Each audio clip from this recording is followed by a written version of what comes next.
아마 옛날 기록도 다 어딘가 있을 건데 이게 일단은 전체 계좌는 아닌데 주 계좌 중에 하나예요. 여기 보시면은 태 전입니다. 2023년도에 네, 2023년에 금액은 조금 되지만 월별로 조금 고르지 못한 게 있어요. 지금 보면은 3월 달에도 금액이 굉장히 작죠. 아담하죠. 근데 저 같은 경우에는 투자를 어떻게 하냐면 배당주 투자를 2018년도에 배당주 투자를 시작해야지라고 마음먹은 이후로 배당금은 단 1원도 뺀 적이 없어요. 전부. 그러니까 예를 들어서 지금 한번 볼까요? 1월 달에 91만 원이 들어오는데 대략 좀 종목이 예를 들어서 알트리아 같은 경우에 이렇게 뭉치 돈으로 한 200 몇십 달러가 들어오는 경우에는 블로그에 다 기록을 해놨어요. 이때 얼마가 입금돼서 어떤 종목을 샀다라는 게 다 기록이 돼 있어서 지금은 포스트가 한 블로그 포스트 개수가 한 500개 가까이 되더라고요. 이거는 그렇게 해서 지금 그러니까 2023년도를 되돌아보면은 뭐 이 계좌 말고 다른 계좌도 있으니까 2023년도를 생각해 보면은 여기에서 나오는 배당금 전부랑 월급에 한 대략 한 140만 원 정도 매달 배당주에 투자했던 것 같아요. 월급의 한 60%는 되지 않아요? 40% 정도 생활비로 쓰고. 아니요. 80%도 안 되죠. 본 계좌에 투자하는 돈이 한 60%고 거기서 또 한 15% 정도는 또 연금 계좌에 투자하는 거 같고. 연금 계좌에. 어쨌든 투자의 한금이 75%. 비슷하죠. 생활비는 거의 안 쓰니까. 월세 말고는 거의 안 썼으니까. 어쨌든 그 연금 계좌 비율은 한 15% 정도 되고 네. 나머지는 다 60%는 일반인 직장인 40% 생활비하고 60% 저축한다 해도 그것도 대단한데 와 그러면은 연금 계좌까지 포함하면은 75%나 와 24년은 또 이렇게 늘어나요. 그럼 지금 배당금만 치면은 300 가까이 늘어난 거네. 전년도에 비해서 배당 증가해준 기업들이 기여한 부분도 있고 고금리를 거쳤지만 배당 컷한 회사들은 사실 별로 없었어요, 다행히. 근데 배당 증액을 해줬던 회사들이 좀 많았고 그리고 제가 한 140만 원 정도 투자를 했었다고 했잖아요. 한 10만 원에서 20만 원 정도 또 증액을 해요.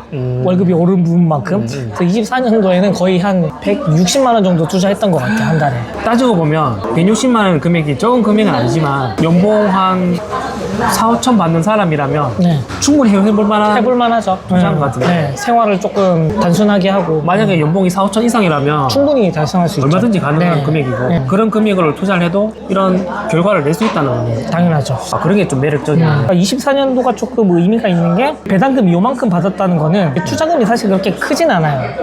이 계좌가 고액의 자산을 운용하는 분들이 생각하기에는 호우수로 나올 정도거든요. 근데 어떤 게 배당금이? 아니요, 전체 계좌 총액이 원금이? 네, 원금이.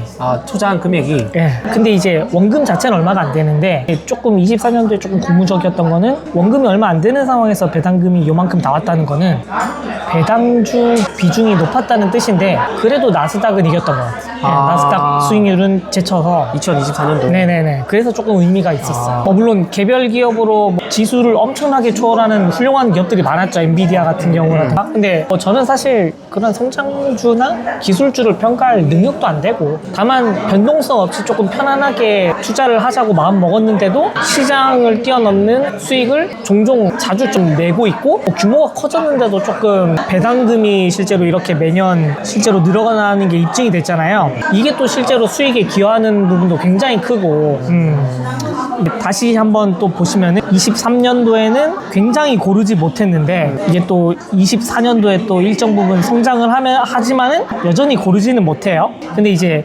24년도에 조금 괜찮은 성과를 내면서 배당도 한층 더 많아졌고 이게 연초기 때문에 아마 훨씬 더 고르고 더 많이 늘어날 걸로 생각이 돼요. 근데 이렇게 배당만 늘어났지 실제로 성과는 안 좋은 거 아니냐라고 물으신다면은 올해 실적을 한번 보면은 이게 올해 실적이에요. 평가 수익이죠. 사실 차익 수익은 아니고 왜냐하면 저는 대부분 굉장히 오래 들고 있기 때문에 이게 지금 배당금 받은 수익률이랑 주가 수익이 포함되는 거예요? 네, 맞습니다. 둘이 합쳐서? 네, 사실 월 초에는 근데 배당금이 많이 입금이 되진 않았어요. 대부분 주가 수익률 그렇죠. 여기서 그래서 배당 수익률은 한 200만 원, 300 정도 되려나? 지금이 3월인데 네. 3월 한 이제 중순이 다 돼가는데 나쁘지 않은 것 같아요, 흐름이. 지금 미국 지수가 나스닥이나 지수가 별로 안 좋잖아요. 지금. 네. 그런데도 이렇게 오히려 배당주가 지금 더 치고 나가는 거네. 그리고 유효했던 거는 사실 코로나즘에는 조금 빨리 배당금을 많이 늘리고 빨리 그만두고 싶은 욕심 때문에 조금 부채가 많지만 배당금을 억지로 이렇게 떠받들고 있는 한계 기업에 투자를 많이 했던 것도 일부 있거든요. 근데 이제 그런 회사들을 대부분 좀 정리를 하고 배당 수익률은 낮아졌지만 꾸준히 지속적인 현금 흐름이 미래에도 좀 증가하면서 배당 성장도 이렇게 지급될 것 같은 회사 위주로 하다 보니까 배당금도 늘어나고 배당금이 늘어나면서 시장이 조금 휘청이지만 그 탄탄한 배당금이 있기 때문에 일정 가격 밑으로는 잘 안 내려가요. 실제로 제가 예상한 것 밑으로 뚫고 간다고 하더라도 기본 분석이나 이렇게 현금 흐름 분석을 통해서 배당금을 확실히 확실히라는 말은 없죠. 배당금을 어느 정도 지급한다는 개인적인 확신이 생기면은 저는 계속 이렇게 모아가고 그러면 시간이 지나면 또 보답을 하더라고요. 이게 되게 의외인 게 보통 성장주들 최근에 많이 주가가 하락한 그 나스닥 위주의 기업들이 주가가 엄청 많이 하락했는데 특히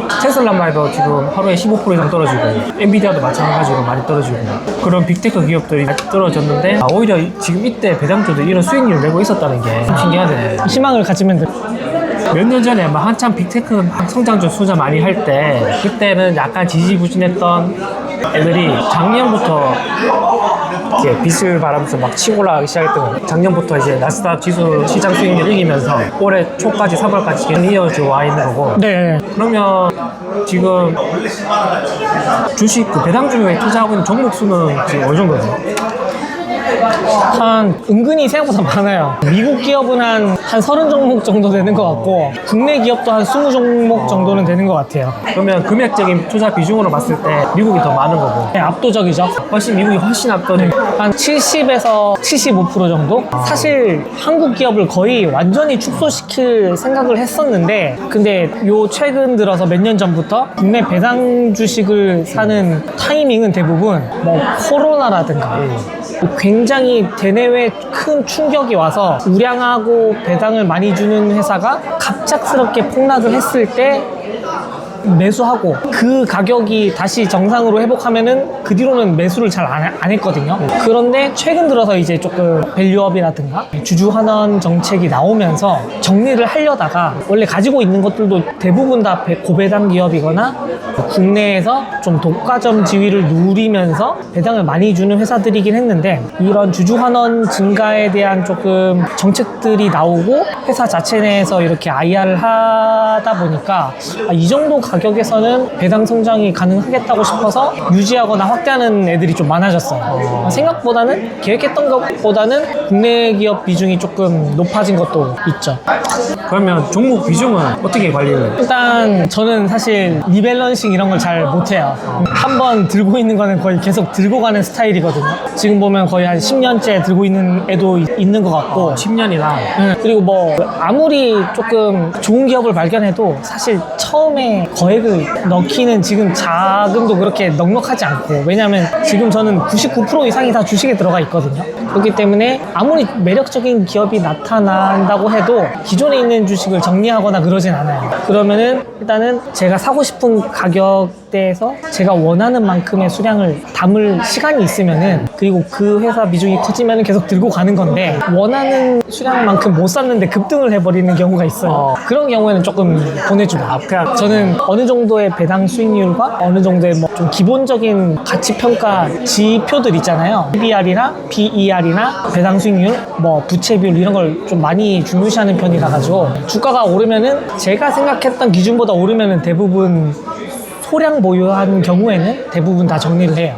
기존에 많이 가지고 있는 회사들은 큰 문제가 안 생기면 계속 들고 가요. 주가가 잠깐 부진하더라도 제가 생각했던 만큼의 현금 흐름을 뽑아내주고 있고 배당을 약속하면은 아무리 많이 올라도 들고 갑니다. 말보로를 독점으로 판매하는 알트리아가 있겠죠.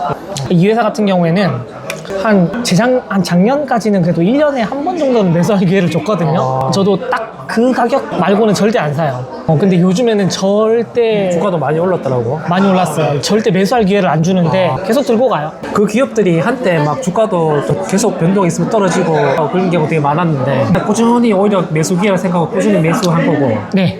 지금은 오히려 주가가 올랐으니까 매수를 좀 줄이는 거고. 매수를 하고 싶어도 못 하죠. 제 기준에 미치지 못하니까. 아무리 오른다고 해도. 보통 사람들은 이제 포모가 와서 더 오를까봐 막 사게 되고 그런데 이거 딱 절제를 하네 그거를. 쉽지가 않잖아. 우리 사람이 좀 동물이랑 비교되는 게 물론 뭐 이렇게 외부적인 법적인 제재나 이런 형벌이 있기 때문에 그런 행동을 제약하는 경우도 있는데 뭐 종교인 분이라든가 뭐 도덕적인 분들은 분명히 본인이 어떤 행동 규범이나 이런 것들이 내재화돼 있을 거예요. 그런 게 내재화돼 있기 때문에 어떤 상황이 와도 본인이 흔들리지 않는 어떤 행동 규범이 있으니까 일탈을 하지 않을 텐데 주식도 그런 측면에서는 비슷한 거라고 보거든요. 어떤 정치인들이 아무리 와서 떠들어대도 어떤 안 좋은 이야기를 시장에서 참여자들이 떠들어대도 내가 투자하고 있는 회사를 내가 소유하고 있다고 생각을 하고 거기에서 그 기업의 본질적인 가치가 훼손이 안 되면은 주가 오르락 내리는 거는 그냥